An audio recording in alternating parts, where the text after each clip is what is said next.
Hello everyone, welcome back to GearUpWindows. In today's video, I will show you the easiest way to change the search engine on Brave new tab page on Windows 11 or Windows 10.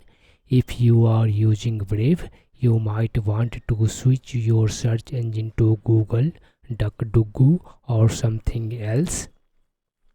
The good news is that you can do this directly from the new tab page. So let's get started. First open Brave browser on your computer, then open a new tab. After that, in the top right corner of the new page, you will find a settings gear icon. Click on it. A panel will appear on the screen.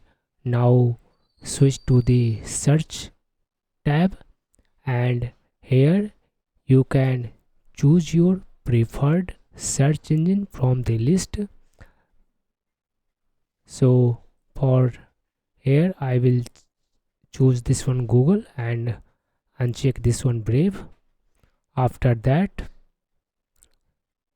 close it, and now whenever you will open a new tab, you will see that particular search engine will appear here.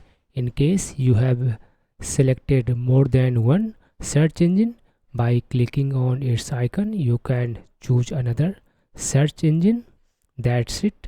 This is the easiest way to change the search engine in Brave without going deep into settings. I hope you found this video helpful. If you like this video, don't forget to like, share and subscribe to GearUpWindows for more useful tutorials. Thanks for watching, and I will see you in the next video.